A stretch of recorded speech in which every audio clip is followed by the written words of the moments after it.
क्या आपने कभी सोचा है कि अचानक 2026 से 2032 के बीच का समय लोगों के मन में इतना भय क्यों पैदा कर रहा है? क्या यह केवल कल्पना है या फिर शास्त्रों में पहले से दिए गए संकेत अब साकार होने लगे हैं? क्या यह वही कालखंड है जहां से कलयुग अपना असली स्वरूप दिखाना शुरू करेगा? और क्या मनुष्य स्वयं अपने कर्मों से उस भविष्य को आमंत्रित कर रहा है? इन्हीं प्रश्नों के उत्तर आज की इस वाणी में छिपे हैं, इसलिए वीडियो को पूरा देखिए, एक भी शब्द मिस मत करिए और हमारी चैनल धर्म की पुकार को अभी सब्सक्राइब कीजिए। कमेंट में राधे राधे अवश्य लिखिए, क्योंकि ऐसा ज्ञान कहीं और नहीं मिलता। जय गौरी नंदन। आज की इस दिव्य वाणी में हम जानेंगे कि 2026 से 2032 का समय केवल वर्षों का समूह नहीं है, बल्कि यह कर्म, चेतना और समय के उस संगम का संकेत है जहां मनुष्य की परीक्षा सबसे कठोर होने वाली है। शास्त्र कहते हैं कि जब समय अपने मध्य चरण से अंतिम चरण की ओर बढ़ता है, तब घटनाएं तेज हो जाती हैं, परिवर्तन अचानक दिखने लगते हैं और जो लोग सोए रहते हैं उन्हें लगता है कि सब कुछ एकदम से बदल गया, जबकि वास्तव में यह परिवर्तन वर्षों से भीतर ही भीतर तैयार हो रहा होता है। भागवत पुराण में स्पष्ट लिखा है कि कलयुग के एक विशेष चरण में प्रकृति, समाज और मनुष्य तीनों एक साथ असंतुलित होने लगते हैं।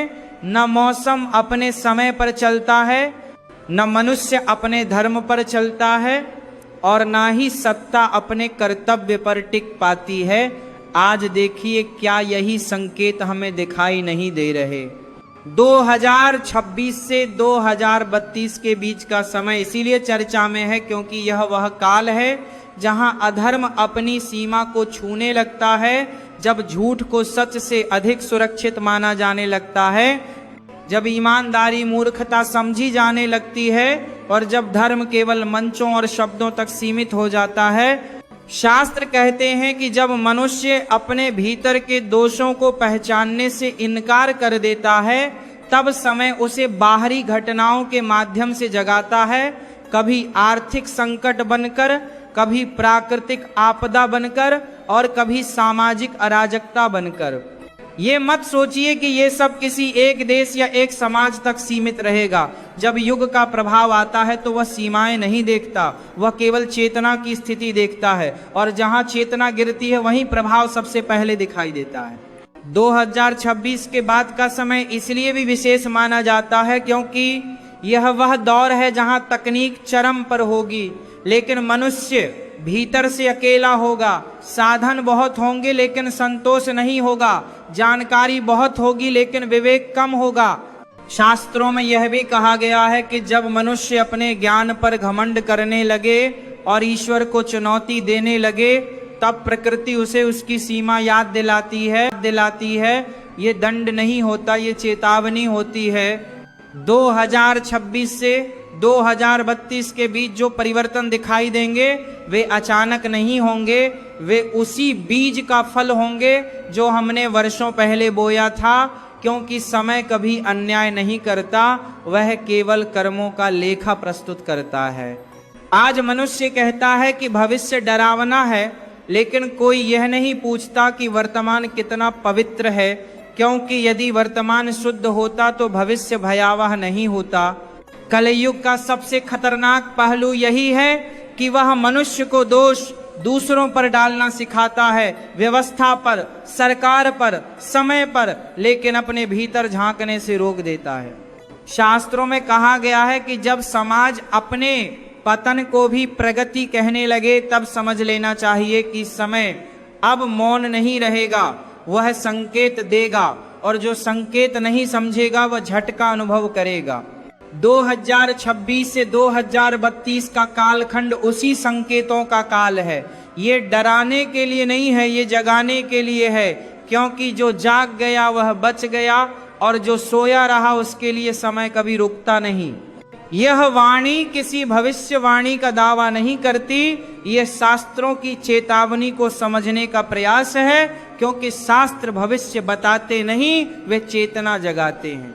और यही कारण है कि इस पूरे कालखंड में सबसे महत्वपूर्ण चीज होगी मनुष्य का विवेक, उसका संयम और उसका धर्म से जुड़ाव, क्योंकि जिसने इन्हें थाम लिया वह हर युग में सुरक्षित रहता है। अब इस वाणी को और गहराई से समझिए, क्योंकि 2026 से 2032 का समय केवल बाहरी घटनाओं का नहीं, बल्कि मनुष्य की आंतरिक परीक्षा का समय है, आंतरिक परीक्षा का समय है। शास्त्र कहते हैं कि जब युग अपने निर्णायक मोड़ पर पहुंचता है, तब मनुष्य के सामने सबसे पहले उसका असली स्वरूप प्रकट होता है।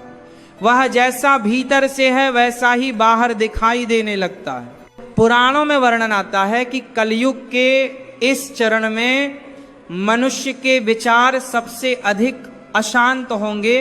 वह बहुत कुछ पाना चाहेगा, लेकिन यह नहीं जान पाएगा कि उसे वास्तव में चाहिए क्या।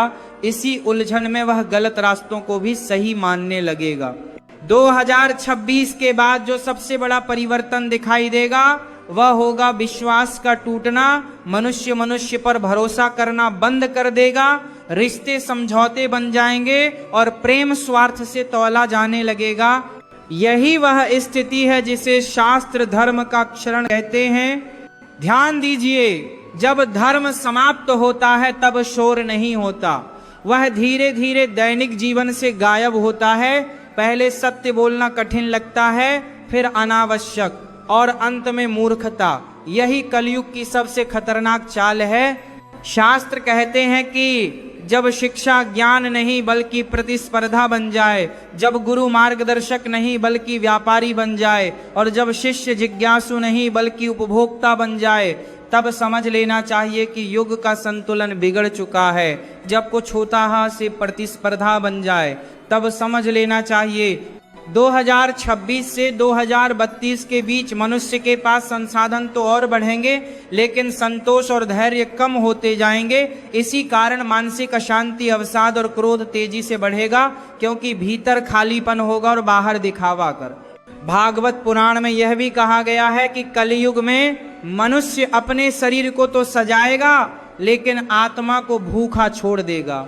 वह बाहर से स्वस्थ दिखेगा, लेकिन भीतर से टूटता चला जाएगा। इस कालखंड में प्रकृति भी बार बार संकेत देगी, कभी मौसम के रूप में, कभी धरती के रूप में, कभी जल के रूप में, लेकिन मनुष्य उसे विज्ञान की भूल कहकर अनदेखा करता रहेगा। जबकि शास्त्र कहते हैं कि प्रकृति कभी भूल नहीं करती, वह केवल संतुलन खोजती है। 2026 के बाद का समय इसलिए भी कठिन माना गया है क्योंकि तब निर्णय गलत नहीं होंगे, बल्कि निर्णय लेने की क्षमता कमजोर होगी। मनुष्य भ्रम में निर्णय करेगा और परिणाम को भाग्य कह देगा। कलयुग का सबसे बड़ा शस्त्र यही है कि वह मनुष्य से उत्तरदायित्व छीन लेता है, उसे सिखाता है कि हर गलती के लिए कोई और दोषी है, और जब उत्तरदायित्व समाप्त हो जाता है तब पतन निश्चित हो जाता है। शास्त्रों में यह भी संकेत मिलता है कि इस दौर में समाज दो भागों में बंट जाएगा। एक वे जो जागेंगे और भीतर से मजबूत होंगे, और दूसरे वे जो भीड़ का हिस्सा बनकर बहते चले जाएंगे। और इतिहास गवाह है कि भीड़ कभी सही दिशा नहीं चुनती। 2026 से 2032 का समय उन लोगों के लिए अवसर भी है जो स्वयं को पहचानना चाहते हैं, क्योंकि अंधकार में ही दीपक का मूल्य समझ आता है और संकट में ही धर्म की पहचान होती है। तो 2000 को कोच्छर माले के अम्प्रहिति सोगी। यदि मनुष्य इस समय अपने भीतर संयम, सत्य और करुणा को जगा ले, तो वही समय जो दूसरों के लिए भय बनेगा, उसके लिए साधना बन सकता है। क्योंकि युग सबके लिए समान होता है, फर्क केवल दृष्टि का होता है। शास्त्र स्पष्ट कहते हैं कि कलयुग में मुक्ति कठिन नहीं है, केवल जागरूकता कठिन है, और जो जाग गया वह इस युग में भी सुरक्षित है। इसलिए 2026 से डरने की आवश्यकता नहीं है, आवश्यकता है अपने भीतर झांकने की, क्योंकि जो भीतर से टूट चुका है उसके लिए कोई भी समय अनुकूल नहीं होता। और जो भीतर से स्थिर है उसके लिए कोई भी समय प्रतिकूल नहीं होता। अब इस सत्य को और गहराई से समझना आवश्यक है, क्योंकि 2026 से 2032 के बीच जो कुछ घटेगा वह अचानक नहीं होगा, वह वर्षों से तैयार की गई मानसिकता का परिणाम होगा। शास्त्र कहते हैं कि जब विचार दूषित होते हैं तो घटनाएं स्वयं जन्म लेती हैं। कलयुग का सबसे बड़ा भ्रम यही है कि मनुष्य यह मान बैठता है कि सब कुछ उसके नियंत्रण में है, जबकि वास्तविकता यह है कि उसने अपने ही मन पर नियंत्रण खो दिया है। और जब मन ही दिशाहीन हो जाए तो प्रगति विनाश में बदल जाती है। इस काल में मनुष्य ज्ञान नहीं चाहता, वह केवल पुष्टि चाहता है। उसे वही सुनना अच्छा लगता है जो उसकी इच्छा के अनुकूल हो। सत्य कड़वा लगेगा और भ्रम मधुर। यही कारण है कि झूठ सरलता से स्वीकार किया जाएगा और सत्य को कट्टरता कहकर ठुकरा दिया जाएगा। पुराणों में कहा गया है कि जब समाज में धैर्य समाप्त होता है तब हिंसा केवल शारीरिक नहीं रहती, वह शब्दों में, विचारों में और दृष्टि में भी उतर आती है। और यही वह अवस्था है जहां व्यक्ति स्वयं को सही और सभी को गलत मानने लगता है। 2026 के बाद मनुष्य की सबसे बड़ी कमजोरी अधीरता होगी। उसे तुरंत परिणाम चाहिए होगा। बिना साधना के सिद्धि, बिना तपस्या के सम्मान और बिना त्याग के सुख। और जब यह सब नहीं मिलेगा तब वो व्यवस्था को दोष देगा। शास्त्र स्पष्ट कहते हैं कि जिस समाज में कर्तव्य से पहले अधिकार की चर्चा होने लगे वहां पतन निश्चित है, क्योंकि अधिकार मांगे जाते हैं और कर्तव्य निभाए जाते हैं। लेकिन कलयुग में यह क्रम उलट चुका है। इस समय में परिवार नाम की संस्था भी परीक्षा से गुजरेगी, क्योंकि जब अहंकार संवाद से बड़ा हो जाता है तब अपने ही पराये लगने लगते हैं और संबंध केवल आवश्यकता तक सीमित रह जाते हैं। भागवत में वर्णन है कि कलयुग में मनुष्य अकेला नहीं होगा, फिर भी भीतर से अत्यंत अकेला महसूस करेगा, क्योंकि संबंध होंगे लेकिन संवेदना नहीं होगी, संवाद होंगे लेकिन संवेदनशीलता नहीं होगी। 2026 से 2032 का समय यह भी दर्शाता है कि मनुष्य बाहरी शत्रुओं से अधिक आंतरिक विकारों से हारेगा। काम, क्रोध, लोभ और मोह खुले रूप में नहीं बल्कि सुविधा के आवरण में आएंगे। धर्म का अर्थ मंदिर, वेश या शब्द नहीं है। धर्म का अर्थ है जीवन में संतुलन। और जब जीवन असंतुलित हो जाता है तब चाहे कितनी भी पूजा कर ली जाए, भीतर शांति नहीं आती। इस काल में जो सबसे अधिक सुरक्षित रहेगा वह वही होगा जिसने स्वयं को सीमित करना सीख लिया है, क्योंकि शास्त्र कहते हैं कि जिसने इच्छाओं पर विजय पाली उसने युग पर विजय पाली। कलयुग का यह चरण मनुष्य को बार बार तोड़ेगा, लेकिन तोड़ने का उद्देश्य नाश नहीं बल्कि चेतना का जागरण है। जैसे अग्नि सोने को नष्ट नहीं करती बल्कि उसे शुद्ध करती है। जो व्यक्ति इस समय स्वयं से प्रश्न करना सीख लेगा वही सही अर्थों में बुद्धिमान कहलाएगा, क्योंकि प्रश्न चेतना की शुरुआत है और उत्तर ये समय दिखावे के साधकों का नहीं है, ये समय मौन साधना का है, क्योंकि शोर में सत्य नहीं मिलता और जो मौन को समझ लेता है वही ईश्वर के सबसे निकट होता है। मनुष्य को यह समझना होगा कि युग बदलने से पहले दृष्टि बदलनी पड़ती है, क्योंकि जिसने केवल बाहरी परिवर्तन की प्रतीक्षा की वह भीतर से खाली ही रह गया। और यही कारण है कि यह समय कुछ लोगों को भयभीत करेगा और कुछ को जागृत, क्योंकि युग किसी के लिए अच्छा या बुरा नहीं होता, वह केवल दर्पण होता है। जो जैसा है उसे वैसा ही दिखा देता है। अब जब यह सब कुछ जान लिया है तो एक अंतिम और सबसे आवश्यक सत्य को समझना बाकी है, क्योंकि शास्त्र कहते हैं कि जो अंत को नहीं समझता वह आरंभ को भी ठीक से नहीं समझ पाता। 2026 से 2032 के बीच होने वाली घटनाएं केवल डराने के लिए नहीं हैं, वे चेताने के लिए हैं, क्योंकि ईश्वर कभी अचानक दंड नहीं देता, वह पहले संकेत देता है। फिर अवसर देता है और अंत में निर्णय होता है।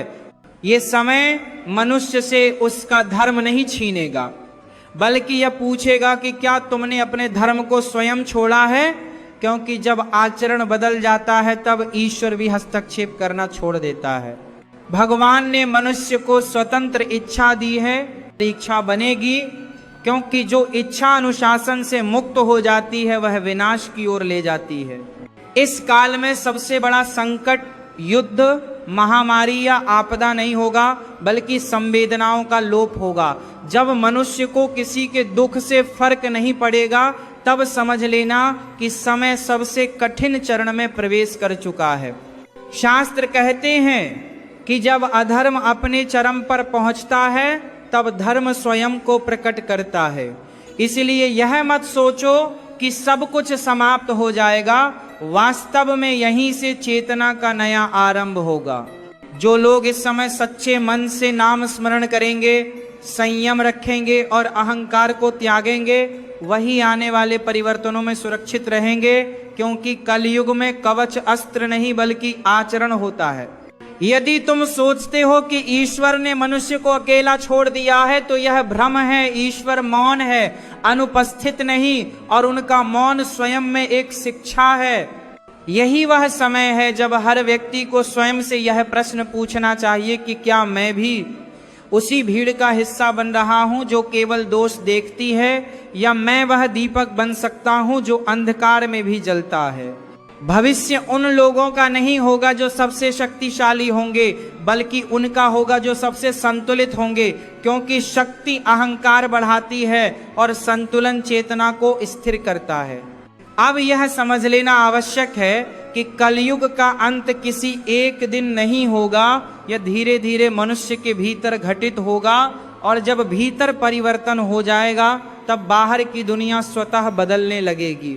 यदि तुम यह प्रवचन सुनते हुए भयभीत हुए हो तो समझ लेना कि अभी चेतना जाग रही है, और यदि शांति महसूस हुई है तो समझ लेना कि तुम पहले से ही मार्ग पर हो। और अब इस वाणी को यही विराम देते हुए तुमसे यही निवेदन है कि इस ज्ञान को केवल सुनो नहीं, इसे अपने जीवन में उतारो, क्योंकि सुनना सरल है और बदलना कठिन, लेकिन वही परिवर्तन मनुष्य को मनुष्य बनाता है। यदि तुम्हें यह दिव्य ज्ञान उपयोगी लगा हो, यदि इस वाणी ने तुम्हारे भीतर कोई प्रश्न, कोई स्पंदन या कोई चेतना जगाई हो, तो हमारी इस सेवा को समर्थन दो। हमारी इस आध्यात्मिक यात्रा में हमारे साथ बने रहने के लिए धर्म की पुकार चैनल को अभी सब्सक्राइब करो और कमेंट में राधे राधे अवश्य लिखो, ताकि यह दिव्य ऊर्जा और अधिक लोगों तक पहुंच सके, क्योंकि ऐसा गूढ़ ज्ञान हर स्थान पर उपलब्ध नहीं होता। इसी भावना के साथ मैं इस वाणी को यहीं पूर्ण करता हूं। जय गौरी नंदन।